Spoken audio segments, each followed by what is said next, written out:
What's up, my Christian gangsters? I hope you are doing awesome this morning. Whenever you see this, I'm just saying this morning because it's early in the morning, like 6:30 early in the morning. But, guys, I wasn't sure exactly what I was going to talk about today. But something happened this weekend, and I thought just by me telling you my testimony, it would definitely help someone. And so what happened was, I was looking through my messages. Last week.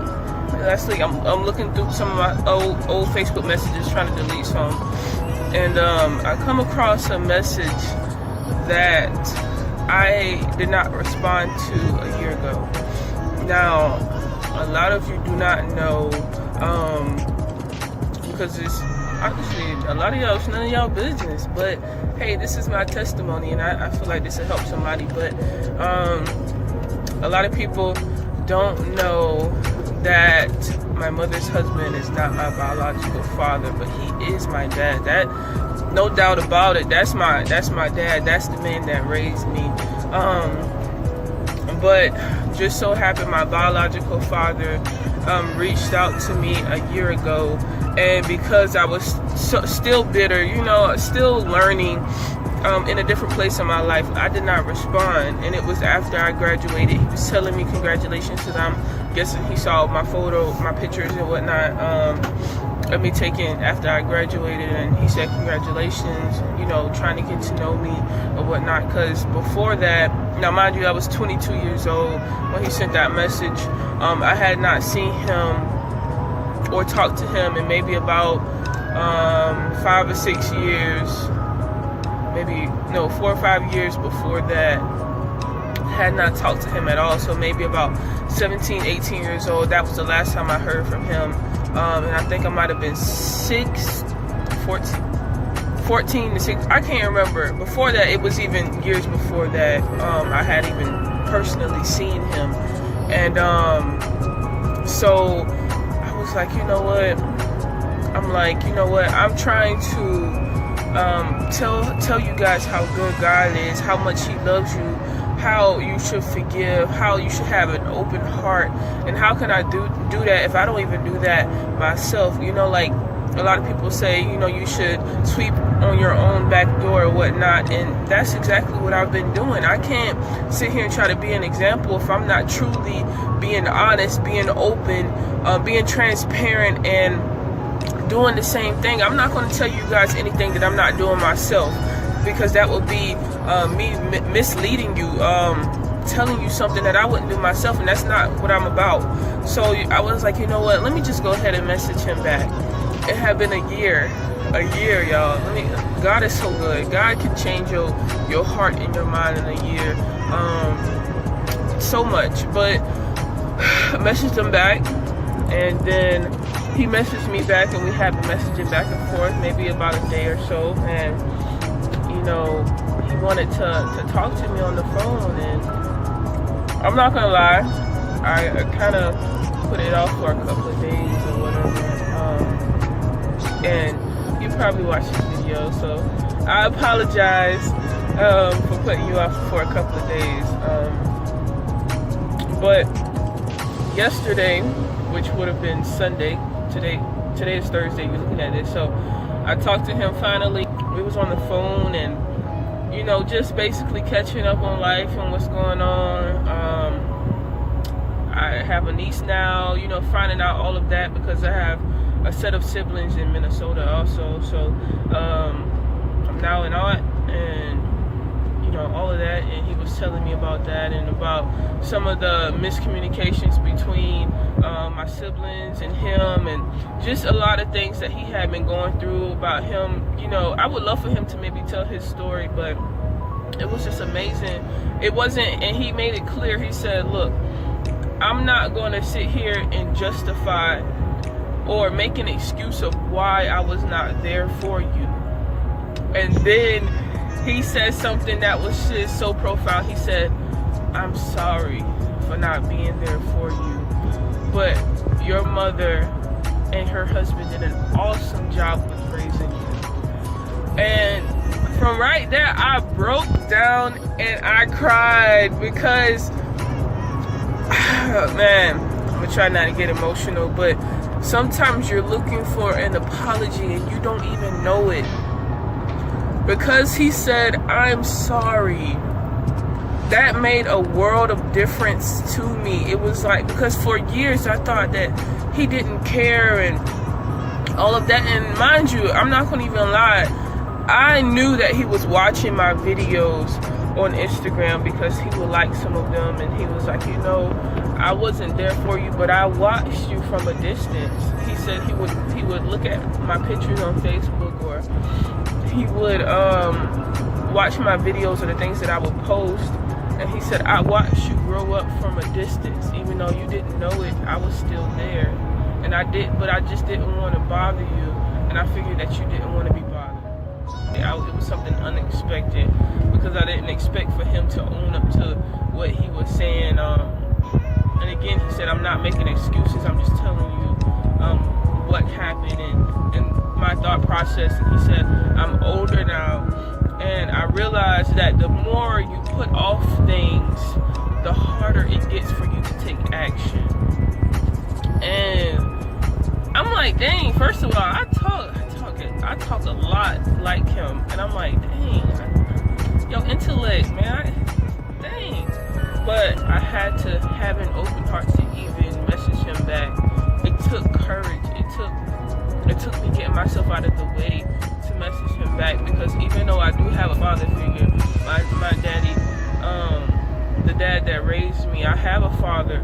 But the thing is that how can I truly say I have the love of God if I'm not able to open my heart up to the one that helped my mother create me? You have an absentee parent, it's mainly because they probably don't even know how to be a parent. They probably didn't have a great example of how to be a parent. They might have been going through some psychological things, things of that nature. And that's not to make an excuse for them. That's for you to have an understanding. He said something profound. He said,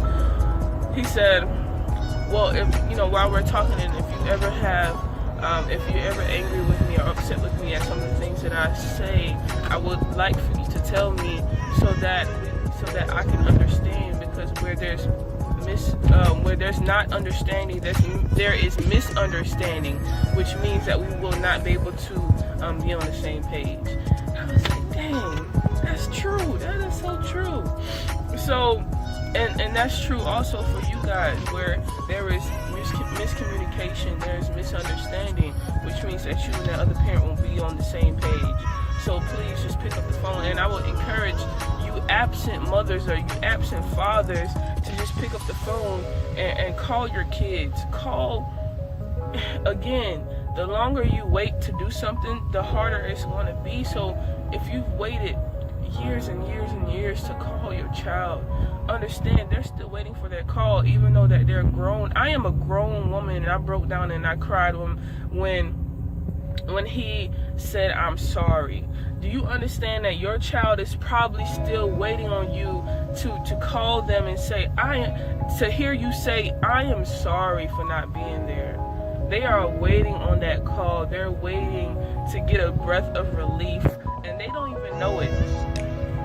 Sometimes we let time define how we feel. We're like, for a long time I felt like, you know what, I'm fine, I'm cool with it. But obviously I wasn't, because I took a moment and I did cry about it. But we're waiting on your call. We appreciate the call. Well, a lot of us. Now some of us are just bitter, just because. But if you're grown, if you're in Christ and you understand the love of Christ, and you understand how to forgive, you understand what it is, because you do understand that God forgives us every day. So why is it that we can't forgive the next person, whether it be somebody that did you wrong or an absent parent or something like that? God forgives us every day.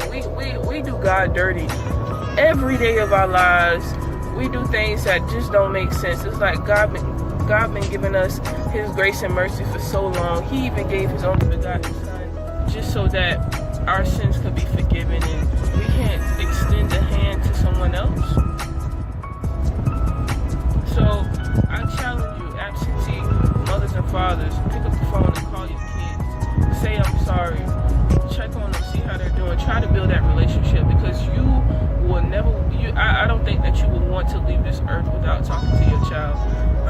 also do some self-analyzing too on both ends. Kids, do some self-analyzing and see where you may have played a role or a part in it, because I know I played a role in not building that relationship earlier, or even trying to, because he reached out a year ago. It took courage for him to do that, because he didn't even talk to me years before that. But the thing is that he extended the branch, and it was on me to even take the branch, to be mature enough. Where are you in your maturity and taking the branch that somebody extends? Fathers, call your daughters and call your sons. Mothers, call your daughters and call your sons. Sons and daughters, pick up the phone. Create that relationship. Like I always say, there was power, purpose, and prosperity in your obedience. There's power in you making that first step, because from there you can build. There is purpose in it, because when you start to build, you break the chains. There might be some chains in your family where you want to break the chains of miscommunication. You want to break the chains of broken families. You want to break the chains of not having a relationship with your kids. Now, the only way to understand if it's a curse or not is if you look at the history of your family, which I've done, and I've seen some generational curses, and I'm saying here today it's gonna stop with me. So you have to be able to be bold enough to say that it's gonna stop with you also. If you have an absentee father and they're just not willing to be in your life, hey, break that cycle. Do not be an absentee father. If you have a mother that left you and they're not willing to reach out to you, hey, what about this? Do not be an absentee mother. If your parents were divorced, or wasn't together at all, didn't get married, break that cycle. Break that cycle of sexual promiscuity. Break it. Let it stop with you. Be bold enough to say, you know what, it stops here.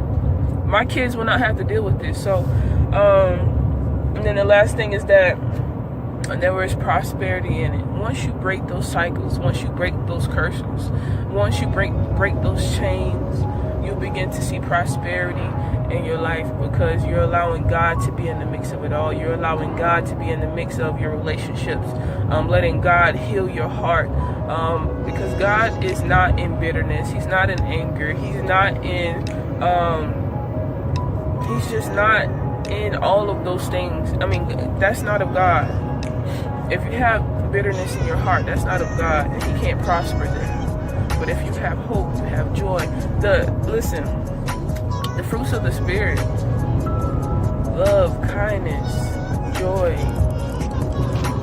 All of that. And I'll put it down below so you'll see it. But having the fruits of the Spirit, that's where God can prosper. So there's a reason for your forgiveness. There's a reason for you to be talking to that absentee parent, because they might want a relationship with you, but they don't know how. It was because they probably wasn't taught. So be understanding, be wise, have that wisdom, and reach out, take that branch. So with that, y'all, I hope y'all have a blessed day. Pick up your Bible today, man. I'm telling you, getting in that word definitely helped me. The thing is that I can't really truly give you justice of how to forgive a parent, how to pick up the phone, how to respond if you don't even have the love of Christ, man. I'm telling you, God has taught me a lot about forgiveness. He's forgiven me, so I have no choice but to forgive somebody else. God has taught me a lot, and it was because I allowed Him to come into my heart, to clean me up inside, to be obedient to who He was, and what it is that He wanted me to do. So until you do that, it's going to be very difficult a lot of the times. But when you get the heart of God and you get the wisdom of Him, man, it helps you out so much with that. Read your word today, pray today, and honestly keep asking God for forgiveness so that you can forgive others. So be blessed today, and thank God for another day. say a good word. And that's it. So peace out, y'all. I hope y'all have a great one, and y'all got something from this video. And yeah, so this is my testimony. So y'all be awesome, okay? Peace out.